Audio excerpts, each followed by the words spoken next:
Good day, everyone. My name is Dread. You're welcome all to Intellectual Virtual Consults. So, today I'll be treating this problem stemming from geometric progression. So, here we see that we are expected to determine the product of the first 200 terms of a GP whose first term and common ratio are 5 and 3 respectively.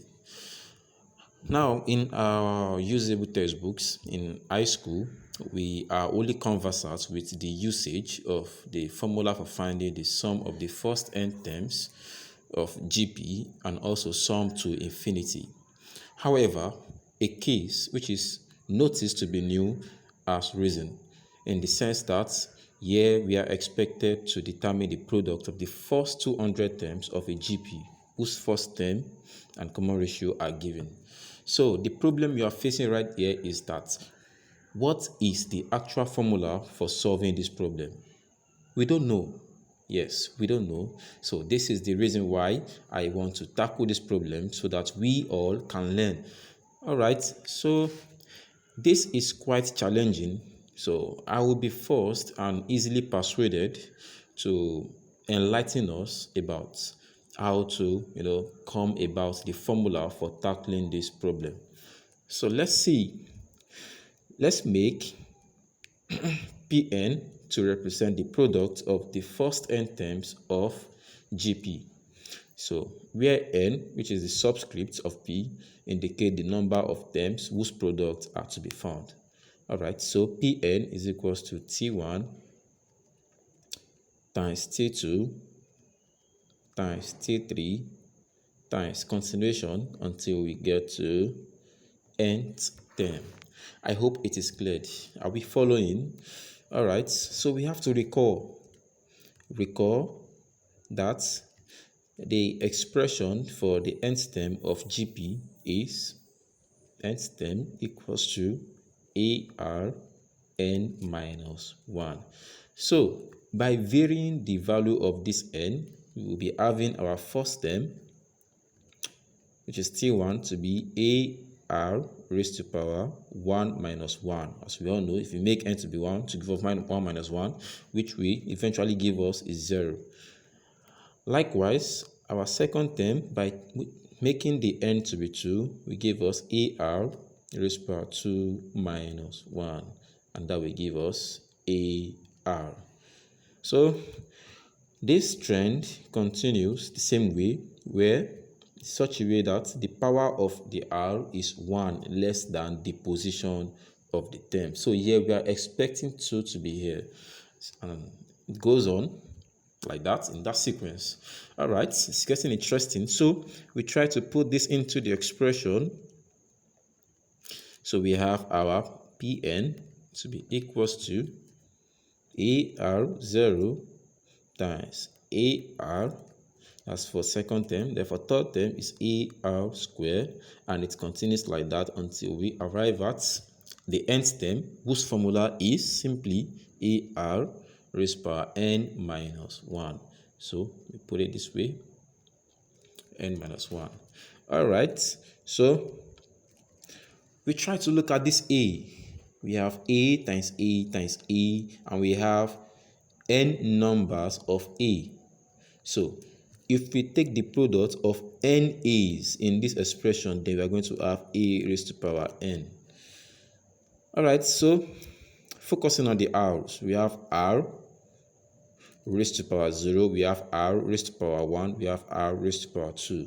So if we want to take the product of these r's, that means we are going to use the law of multiplication. It's the law of indices called multiplication law, whereby we have common base with their respective power. So in this case now, we'll be adding the power of r, 0 plus 1 plus 2 plus continuation until we get to the last power of r, which is n minus 1. Are we good? Now it's getting interesting. Okay, so let's see what we are bringing from here. Now we see that if we should observe this power, let's take a look at this power. It's giving us something interesting. Now, the sequence or the series in which this power is taken is more like AP.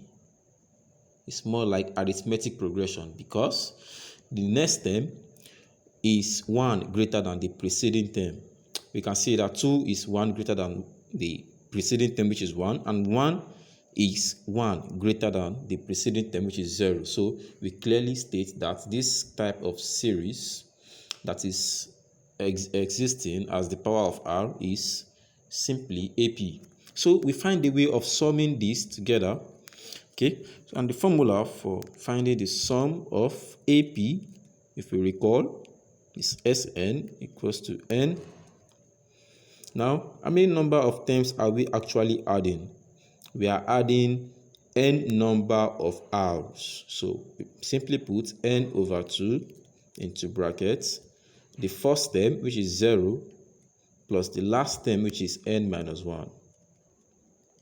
All right, so we have this. Now, if we evaluate this, we boil down to n into bracket n minus 1 over 2. So we've actually find the sum of this power, and it's giving us n into bracket n minus 1 over 2. So this will make the product of the first n term of the GP to be a raised power n and r raised power n into bracket n minus 1 over 2. Now this is the expression for finding the product of the first n term of AP. Product of the first n term of AP. Now that we arrive at this expression, then we can easily tackle this problem, since from the problem we have that the number of terms whose product is to be found is 200, and we know that the first term of the GP is 5, while the common ratio is 3.